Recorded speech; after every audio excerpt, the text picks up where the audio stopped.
Hi, everyone. Welcome to Cozy Corner Chronicles. My name is Julia, And I'm Liz. and we are back with a SparkNotes but better for The Hate You Give by Angie Thomas. Woo woo.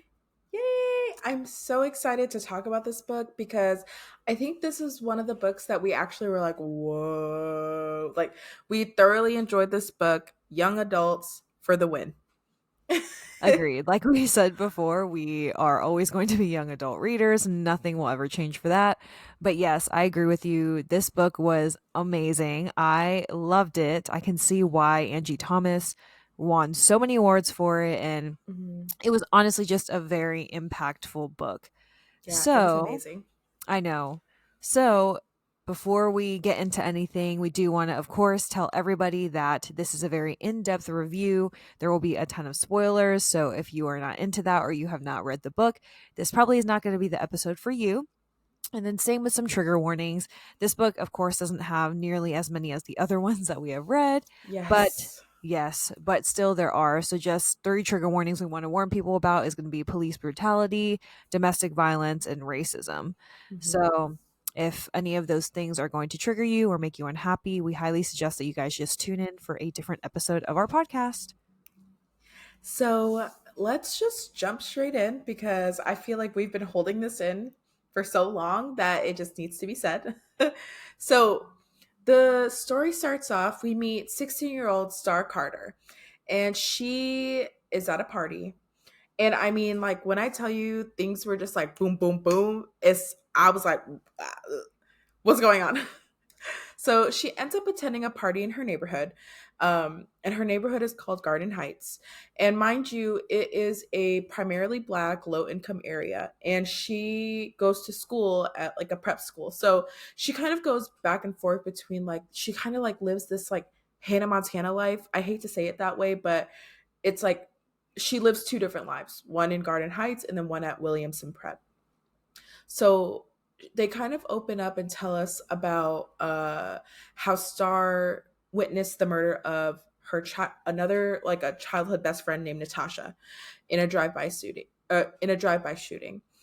To which that's when her parents moved her to Williamson Prep, and so she kind of feels like out of touch with Garden Heights. Doesn't really feel like she can relate or correlate with anybody at the party.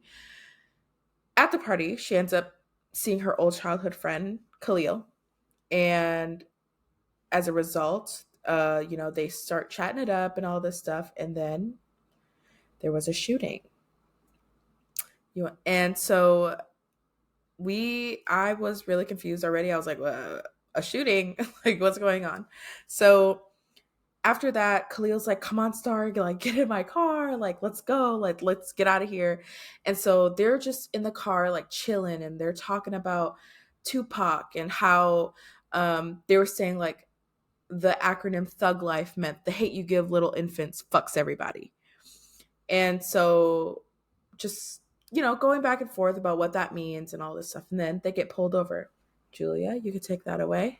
Yes. So, of course, they get pulled over, and Star remembers that the police's badge number is 115. So she calls the police officer 115.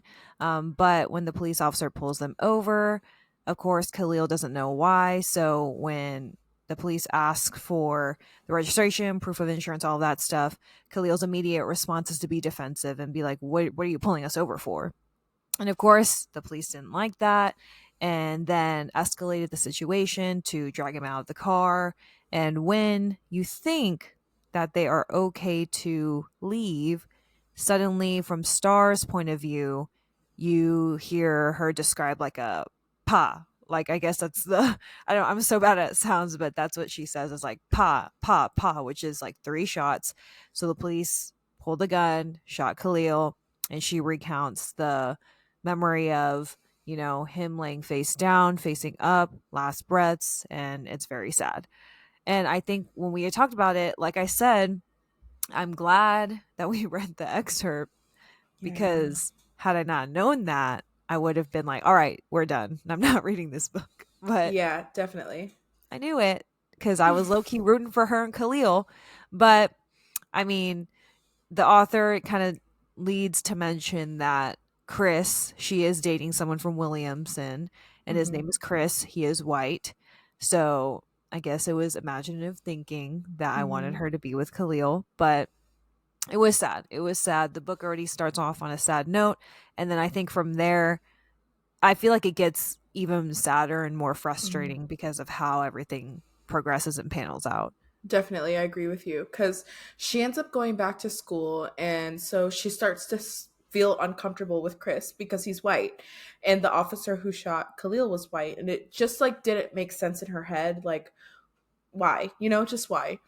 So she starts to like tell her classmates like they don't know what she's going through. Mind you, she is obviously the witness in this case and all of that, but she keeps to herself that she is the witness. And so she starts just feeling uncomfortable and all this stuff. And then her uncle Carlos, who we found out that he practically raised her in the beginning, because her dad was incarcerated for taking the fall for someone in the gang. And so he lost a lot of time with her, and Star and Uncle Carlos ended up building a pretty good relationship. And so Carlos is a detective, and he's telling her like, "Hey, like you need to go and give a statement, just like to, just tell what happened and tell your side of the story." And Star's like, are you sure I should do that? Because, whatever." She ends up doing the interview, and they basically are putting her on trial during the Yeah. interview. And I think character wise, important characters just to mention right off the bat is just Uncle Carlos. Chris is her boyfriend. He's white. Mhm. She has a group of friends in Williamson. Maya, she's Asian. And then Mhm. Haley, she's white. Mhm. And then at home, in the party that she went to in the first chapter, Kesha is basically like she calls like almost like a sister, but they don't share, they're not blood related, but they do say they share a brother named Seven Mhm. because her dad and his mom or Keisha's Mhm. mom had Seven. Mhm. So those are the important, I think, characters that come into play when we're talking about this novel. And Definitely. I think Angie Thomas did a very good job of kind of making it relatable. Like, I guess if you read it for people like our age, and we had kind of mentioned this, they mentioned things like Tumblr. Mhm. And I'm like, I remember having a Tumblr. Yeah, And, definitely. right? And there's a lot of talks like, like Twitter, there's a lot of references that make sense for people who are either millennials or millennials, which I think Mhm. makes the book even more enjoyable to read. And they do a good job of balancing humor with Mhm. a dark topic, which I think also makes it easier to read Mhm. as well. Yeah, definitely. And I just, since you're bringing up Seven and all of that, like I loved how Seven's character progressed throughout the story. I feel like he was one character who just grew extremely throughout the story. Like Seven's mom, she's kind of like a Franklin. She ain't shit. Like, I mean, and it's not to be mean or anything, but she really is not shit. Like, I think Seven saw Star's mom more as a mom than his own mom. And I say all of that to say, like, Seven really was there for Star for a lot of what went on. Yet he provided, like, he provided such a good male brotherly figure that, like, I feel like he's probably one of my favorite characters. I have to agree with you on that. And I think it's rare in a book to see that Star's family, honestly, it was a very healthy family dynamic. Like she had Mm-hmm. two brothers, her mom, her dad. We really only saw bad family relations with the side characters. Mm-hmm. And I really enjoyed that because of the fact that Star really needed to have people in her corner going Mm-hmm. through something this tough that's presented in the novel. Definitely. And so kind of like moving past the initial finding out that, Khalil's been shot by a white cop, all of that good stuff, the story really progresses with, okay, Star is coming out as the witness Mm-hmm. eventually. they go to trial for this, and then whether or not 115 is incarcerated or not, if he's found guilty or not, and then into something deeper like protests against police or protests against things that happened in the trial, all of that stuff. Hmm. I you know, when all the trial stuff was going on, I was shook cuz like it was like it was happening in real life, kind of, like, if that makes sense. Like, Yes. obviously this is nowhere to compare at all, but when the, like, for example, like when the Johnny Depp and the Amber Heard case was going on, like everyone was like, what's next, what's next, like what's the jury gonna say, you know? And that's how I felt like with this book. Like, they drug out the court stuff just like it would happen in real life.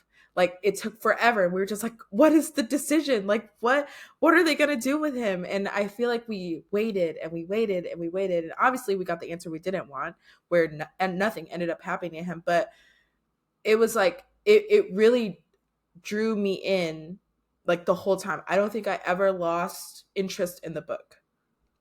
Yeah, I 100% agree with you there. And I think, honestly, the way that the trial went was pretty realistic. Like, at the end of the day, it was a 16-year-old girl's word who was scared to come out as the witness, right? Against the cops and stuff like that. So, honestly, I felt like it was really realistic. And Yeah. that decision kind of was a catalyst for a bunch of other stuff that happened because people started protesting. Hmm. People were like boarding in Garden Heights, people were boarding up their shops, writing black owned on it because looters and people who were protesting were breaking into stores that weren't black owned. And then, of course, then the police officers started bringing in tanks and then throwing tear gas at these people who were protesting. Hmm. So it was very, very good. And I think Angie Thomas, like we had mentioned in our Judge a Book sequel, or sorry, little series, she Hmm. says that she likes to write books for activism. And I think Hmm. she did an amazing job. It was like hitting hammer on the nail. This is 100% an activism book, but in a very lighthearted way. Definitely. And going just kind of back to the story, let's talk about King. I feel like he was such a big player in the story, yet not that big of a player in the story. Yeah. So King is leader of the King Lords, and he's actually Keisha's father. And so Keisha, if you guys remember, we were talking about earlier, Keisha and Seven are half brother, half sister, half brothers and half sisters. So King is like on this just rage. I mean, I don't know. Him and Maverick is Star's dad. They just have like this unspoken beef. I don't think there was ever really a reason, or were we given one? I don't know if it was given necessarily, but I feel like they kind of implied the fact that Maverick went to prison because he took the fall for King. Right. And then eventually with King and all of that, we meet a character named Devante. And I can't lie. I know Chris and Star, were in cahoots and like all this stuff, whatever, cool. I don't really ship their relationship. I don't really care about their relationship. But who I did ship was Devante and Star. I was with you there. And I think speaking about Chris and Star's relationship, it's not that I don't like them. At first, though, I'm not gonna lie, I was a little like, because Star had mentioned at the party that Chris had texted her, and she kind of just ignored it Hmm. until they went back to school after spring break. And then she basically said the reason was that he almost peer pressured her into having sex when she wasn't ready. So right there, I was already like, red flag.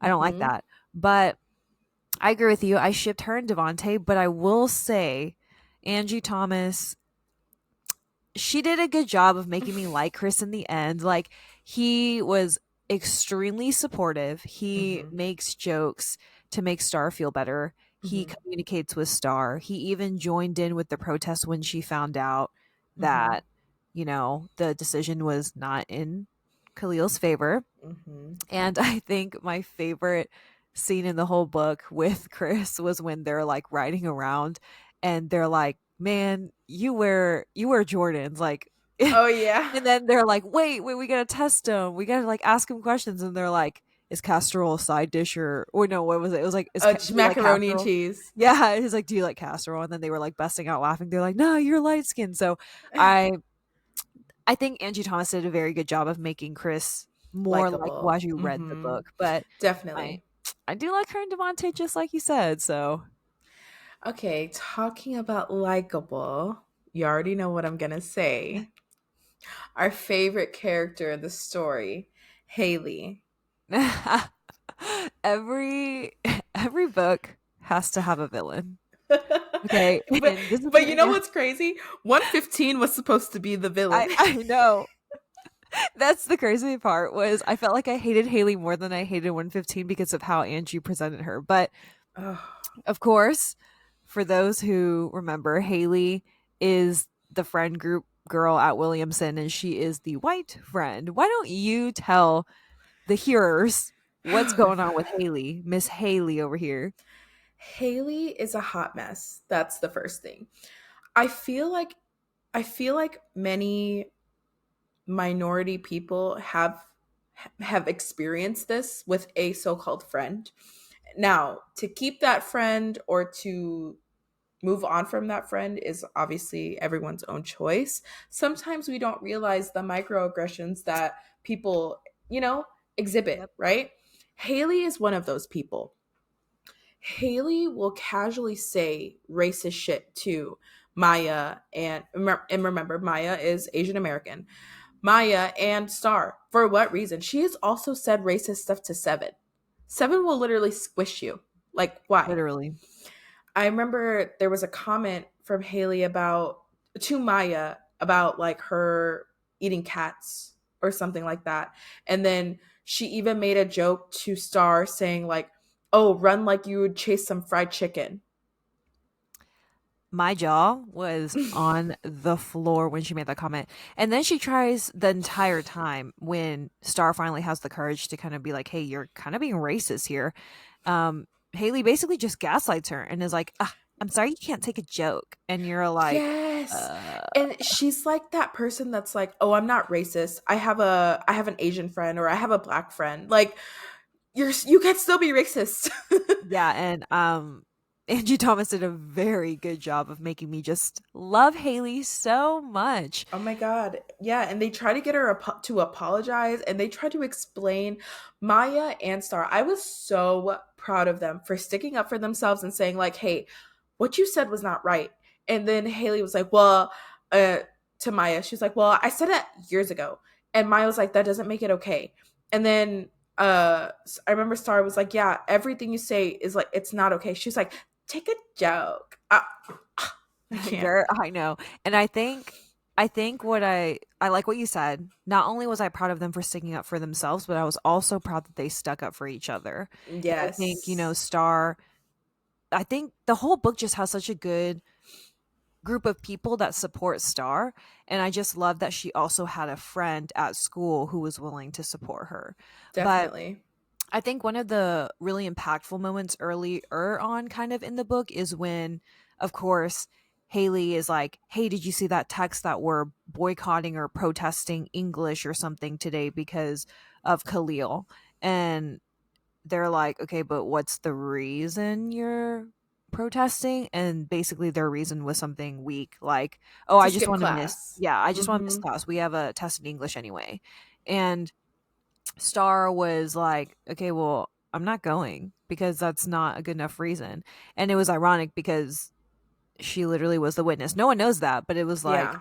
she was the witness and yeah, you guys are being dumb. Mm-hmm. So I was like, you know what? This book is gonna do things to me emotionally. Yeah.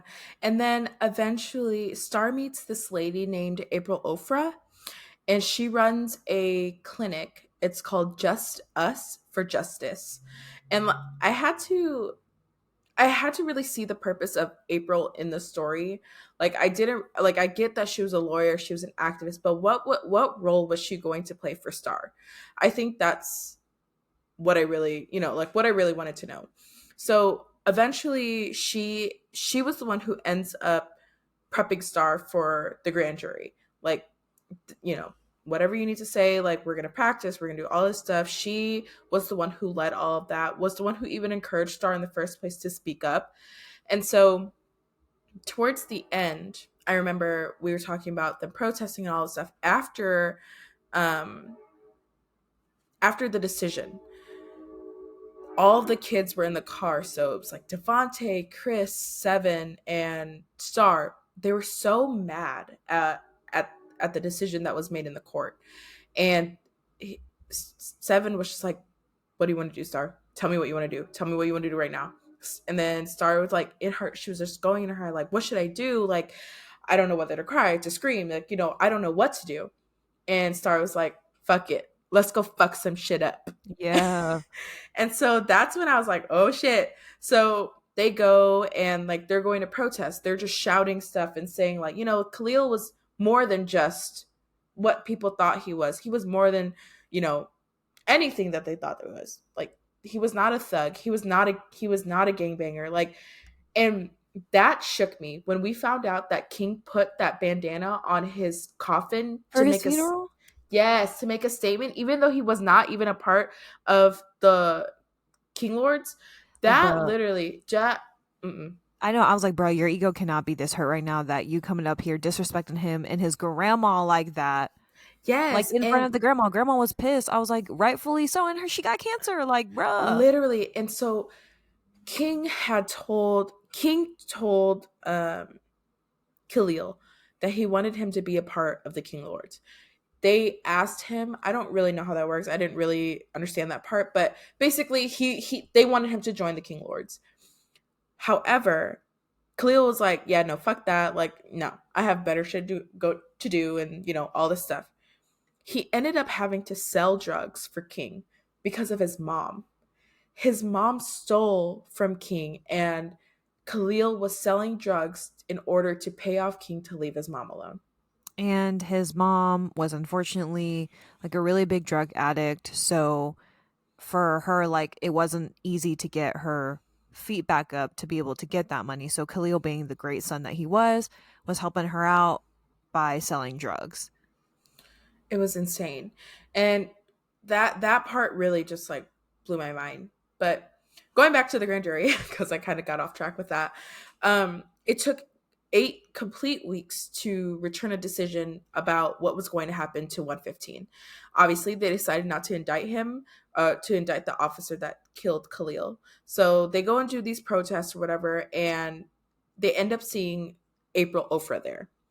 And Star's like, "Oh fuck, because I'm gonna get in trouble." Like you know, Ofra was like, "Well, as your lawyer, I'm going to have to tell your mother that you're here." And she was like, "It's not gonna work for me." Like that's not good. That's not gonna work. And April Ofra was like, "Well, you could fire me." And Oh so my Star was like, "Oh, you're fired?" And she's like, "Period. So let's go protest." So Star ends up getting a tear gas canister thrown at her. And she was like, "Fuck that." She picked it up and she threw it back. She was like, "Fuck y'all." And then they all end up going to Star's dad's store. And Mav has a store. And they end up going there to go get milk to like pour on themselves because they have tear gas like all in their eyes, like all in their throats, all this stuff. While they're in there, King is such an asswipe. What does he do, Julia? He basically just he throws like what I forget what it's called, like those bottles that will light things on fire. I know there's like a word for it. I don't know what it is. But yeah, he basically catches the store on fire while they're still inside. So inside the store is Devontae, who they actually just rescued from King at this point with the help of Seven's mother. And he's like badly beaten up. They jumped him because Devontae actually was in hiding at this point for stealing like 5 grand or something from King. Hmm. So Devontae's in the store, Seven's in the store, Star's in the store, and then Chris is in the store. And things start catching on fire and they're trying to like bust through the back door. And luckily for them, the guy who owns the barber, Tim Jones, who also snitched on King on live television, he's not afraid of anything. He sees them through the door and is like, oh my God, oh my God, like freaking out. So he's trying so hard to like pry the door open, doesn't work. But eventually, Mav, by the grace of God, comes and rescues his kids and, of course, friends. It was, when I say if one of them had gotten hurt from the fire, I would have been so mad. But this brings us to a good point, as after the fire actually happened, a big theme, of course, in the book is snitches get stitches, right? Like you don't want to snitch on anyone, especially in Garden Heights. That's like not good. But what does the whole neighborhood do? Everyone was like, nah, I'm snitching. King did that. King freaking lit the store on fire. And then instantly at that moment, him and his little goons who were like smirking on top of their truck or whatever got arrested. So joke's on you, Yeah. buddy. You done fucked yourself. And prior to that, Seven was like really nervous because King had literally like beat his mom in. She was in the hospital, like concussed and all. And mind you, Seven's mom is a bitch because Bitch. uh Devontae was running from King. He stole from him too, right? Yeah, like he stole like 5 grand from Yeah, King. yeah, yeah. That's what you said. And she literally like had Devontae there and had him beat up and all this stuff. And like, I don't want to say like she had it coming for her, but like karma, like, why would you let a little boy get beat? And then it was just, there was so much going on. But yeah.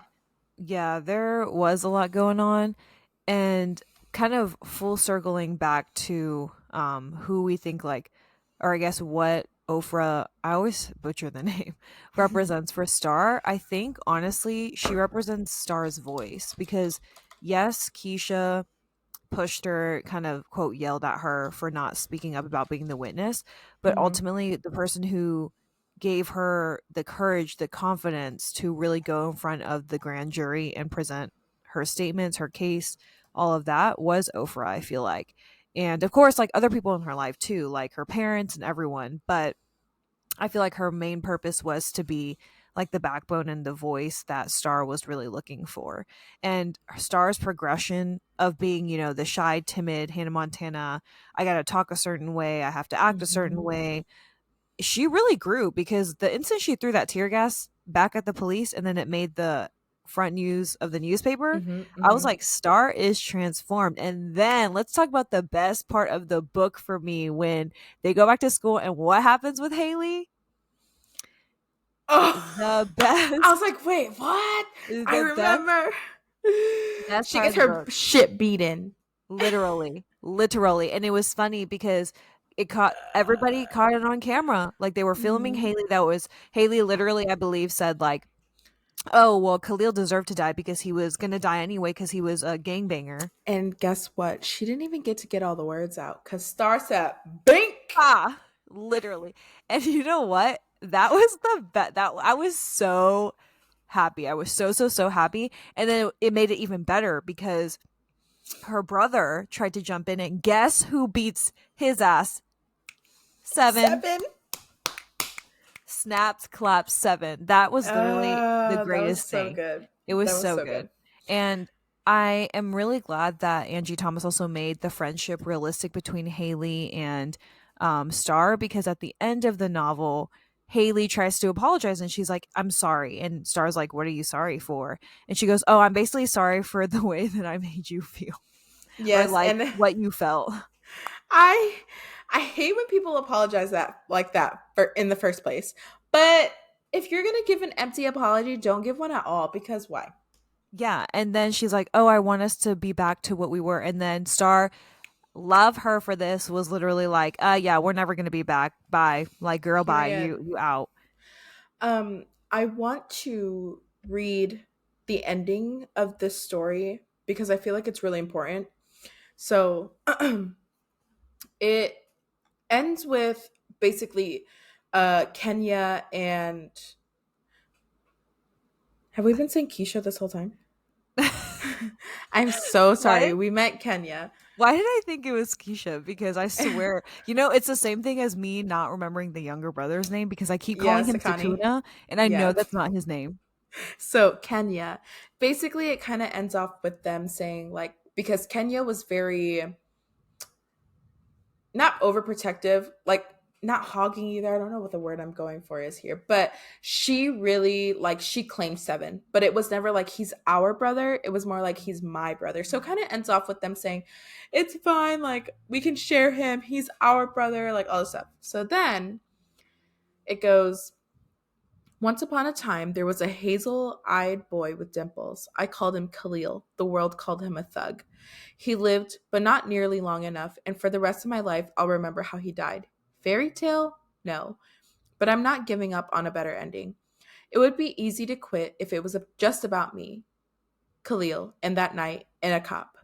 It's about way more than that, though. It's about Seven, Sakani, Kenya, Devante. It's also about Oscar, Ayana, Trayvon, Rakia, Michael, Eric, Tamir, John, Azel, Sandra, Freddie, Alton, Philando. It's even about that little boy in 1955 who nobody recognized at first, Emmett. The messed up part, there's so many more. Yet I think it'll change one day. How? I don't know. When? I definitely don't know. Why? Because there will always be someone ready to fight. Maybe it's my turn. Others are fighting too, even in the garden, where sometimes it feels like there's not a lot worth fighting for. People are realizing and shouting and marching and demanding. They're not forgetting. I think that's the most important part. Khalil, I'll never forget. I'll never give up. I'll never be quiet. I promise. Beautiful. And if that's not what raises some goosebumps and chills on your arms, I don't know what is. Because Angie Thomas is, I cannot believe this was her debut, like her debut, I was about to say album, novel, because it's so good. Like she, So good. and this was a senior project you started in college, like Miss Ma'am. You needed to be writing when you were out the womb because my God, it was great. I loved it. I mean, I would fully recommend this book. Like, no matter what kind of books you read, this is such a good read. Again, not something that you would think like is going to be like, oh, like it's a book about protesting and activism. No, like it is so much more than that. Like, and it's even hard to share all of the details with you guys Mhm. because you just have to read it and experience it for yourself. Like, it is so good, so captivating, like so I good. agree. I agree. Like everything you said is 100% true. And this novel does such a good job of keeping your attention and presenting like a darker topic in a lighthearted tone in the way that when you read it, you're not like wincing every 5 seconds at the discomfort. And Mhm. like the topic is uncomfortable. Not everyone's going to want to talk about it, and it's totally okay. But Angie Thomas really, really does a great job of writing such a great activism book. And I agree with you. 100% recommend this. I think everybody should read it. Like honestly, if I could rate it 5 stars or 6 stars and above, I would, but I It guess I'll would give be a it 5 10. stars for now because that's the maximum. But Yes. I thoroughly enjoyed it, and I think both of us were just completely captured. Never once did we fall short of being amazed by what Angie Thomas produced in this novel. Yes. So if you end up reading the book, please let us know. You can let us know on TikTok, let us know on Instagram, let us know here in the comments on Spotify. We would love to hear what you thought about the book. We would love to hear what you thought about the pod today. So until next time, and the next time we're reading, we're going to be reading My Sister the Serial Killer. So that'll be the wrap up for Black History Month. We Yes. hope you guys enjoyed this podcast, and we'll see you, or I guess we'll speak to you Yeah. the next time. Yes, and we also have a little surprise in that in between the books, we will be reading a hockey romance, which is completely different. Okay, like there should not be dark things in there, but you never know. So stay tuned for that too, because we have a lot more fun stuff. So, yay, we will speak to you guys next week or whenever we release the episodes. Bye. Bye.